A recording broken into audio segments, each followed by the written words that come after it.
ओम नमः शिवाय। आदेश उदय आदेश आदेश। जो सबके भीतर अंतर्यामी रूप से विद्यमान है तथा जिनका अपना स्वरूप अत्यंत गूढ़ है, उन भगवान शिव की मैं सादर वंदना करता हूँ। व्यास जी कहते हैं, जगत के पिता भगवान शिव, जगन माता कल्याणमयी पार्वती तथा उनके पुत्र गणेश जी को बारंबार नमस्कार करके हम इस पुराण का वर्णन करते हैं। एक समय की बात है, मुनि शिरोमणि विप्रवर नारद जी ने, जो ब्रह्मा जी के पुत्र हैं, विनीत चित्त होकर तपस्या में मन लगाया। हिमालय पर्वत में कोई एक गुफा थी जो बड़ी शोभा से संपन्न दिखाई देती थी।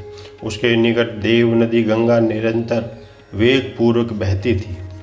वहाँ एक महान दिव्य आश्रम था जो नाना प्रकार की शोभा से सुशोभित था। दिव्यदर्शी नारद जी तपस्या करने के लिए उसी आश्रम में गए। उस गुफा को देखकर मुनीश्वर नारद जी बड़े प्रसन्न हुए और सुदीर्घ काल तक वहाँ तपस्या करते रहे। उनका अंतकरण शुद्ध था। वे दृढ़तापूर्वक आसन बांधकर मौन होकर प्राणायाम पूर्वक समाधि में स्थित हो गए।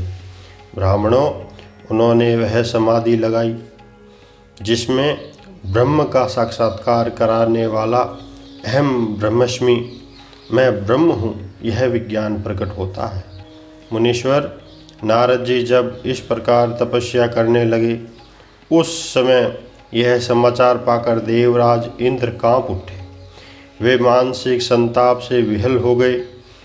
ये नारद मुनि मेरा राज्य लेना चाहता है। मन में ऐसा विचार कर इंद्र ने उनकी तपस्या में विघ्न डालने के लिए प्रयत्न करने की इच्छा की। उस समय देवराज इंद्र ने अपने मन से कामदेव का स्मरण किया। स्मरण करते ही कामदेव आ गए। महेंद्र ने उन्हें नारद जी की तपस्या में विघ्न डालने का आदेश दे दिया। यह आज्ञा पाकर कामदेव वसंत को साथ लेकर बड़े गर्व के साथ उस स्थान पर गए और अपना उपाय करने लगे। उन्होंने वहाँ शीघ्र ही अपनी सारी कलाएं रच डाली। वसंत ने भी मदमत होकर अपना प्रभाव अनेक प्रकार से प्रकट किया। मुनीश्वरों, कामदेव और वसंत के अथक प्रयास करने पर भी नारद मुनि के चित्त में विकार उत्पन्न नहीं हुआ। महादेव जी के अनुग्रह से उन दोनों का गर्व चूर्ण हो गया। शौनक आदि महर्षियों, ऐसा होने में जो कारण था उसे आदरपूर्वक सुनो। महादेव जी की कृपा से ही नारद मुनि पर कामदेव का कोई प्रभाव नहीं पड़ा। पहले उसी आश्रम में कामशत्रु भगवान शिव ने उत्तम तपस्या की थी और वहीं उन्होंने मुनियों की तपस्या का नाश करने वाले कामदेव को शीघ्र ही भस्म कर डाला था। उस समय रति ने कामदेव को पुनः जीवित करने के लिए देवताओं से प्रार्थना की। तब देवताओं ने समस्त लोकों का कल्याण करने वाले भगवान शंकर से याचना की। उनके याचना करने पर वे बोले, देवताओं, कुछ समय व्यतीत होने के बाद कामदेव जीवित हो जाएंगे, परंतु यहाँ उनका कोई उपाय नहीं चल सकेगा। अमरगण, यहाँ खड़े होकर लोग चारों ओर जितनी दूरी तक भूमि को नेत्र से देख पाते हैं, वहाँ तक कामदेव के बाणों का प्रभाव नहीं चल सकेगा। इसमें संशय नहीं है। भगवान शंकर की इस उक्ति के अनुसार उस समय वहाँ नारद जी के प्रति कामदेव का निजी प्रभाव मिथ्या सिद्ध हुआ। वे शीघ्र ही स्वर्गलोक में इंद्र के पास लौट गए। वहाँ कामदेव ने अपना सारा वृत्तांत और मुनि का प्रभाव कह सुनाया। तत्पश्चात इंद्र की आज्ञा से वे वसंत के साथ अपने स्थान को लौट गए। उस समय देवराज इंद्र को बड़ा विस्मय हुआ।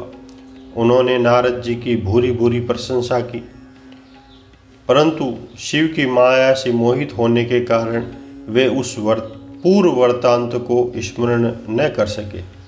वास्तव में इस संसार के भीतर सभी प्राणियों के लिए शंभु की माया को जानना अत्यंत कठिन है। जिसने भगवान शिव के चरण कमलों में अपने आप को समर्पित कर दिया है, उस भक्त को छोड़कर शेष सारा जगत उनकी माया से मोहित हो जाता है। नारद जी भी भगवान शंकर की कृपा से वहाँ चिरकाल तक तपस्या में लगे रहे। जब उन्होंने अपनी तपस्या को पूर्ण हुई समझा, तब वे मुनि उससे विरत हो गए। कामदेव पर मेरी विजय हुई है ऐसा मानकर उन मुनीश्वर के मन में व्यर्थ ही गर्व हो गया।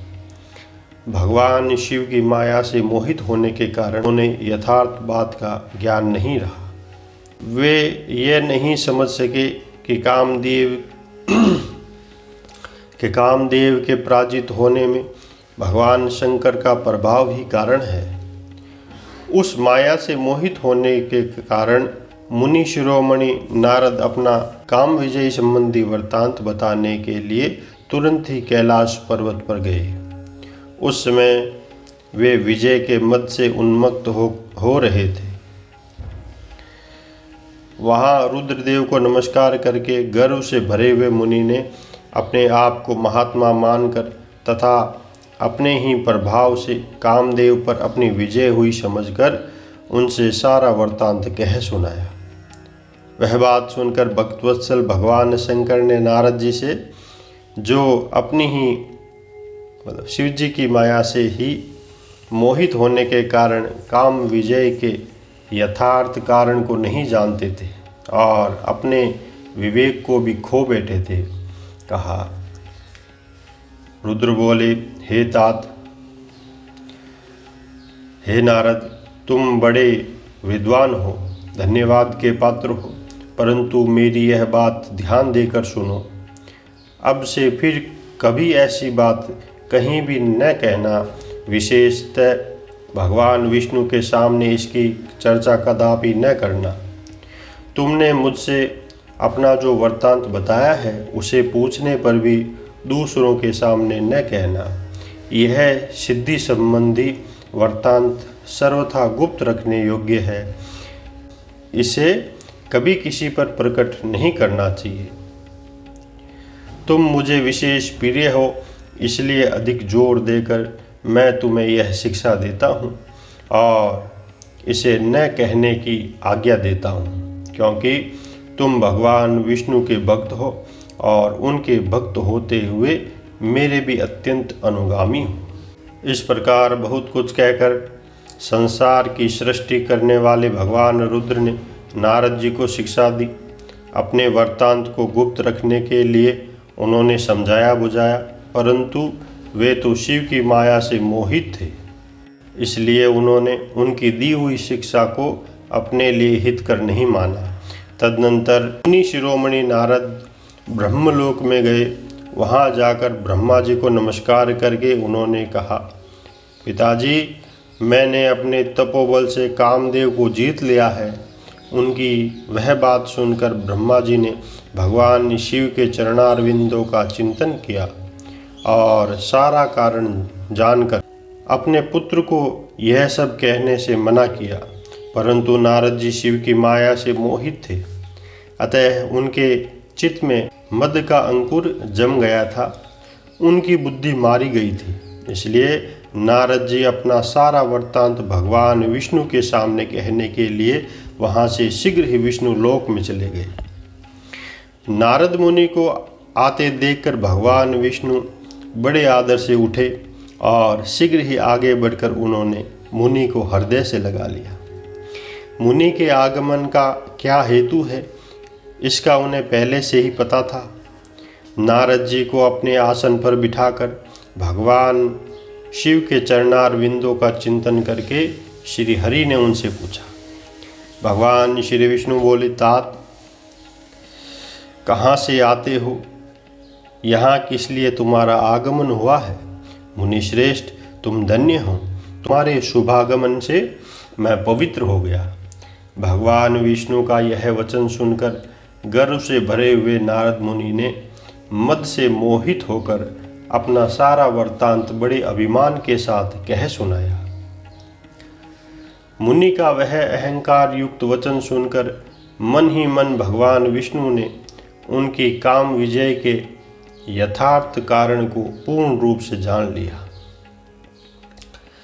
तत्पश्चात श्री विष्णु जी बोले, मुनि श्रेष्ठ, तुम धन्य हो, तपस्या के तो भंडार ही हो, तुम्हारा हृदय भी बड़ा उदार है।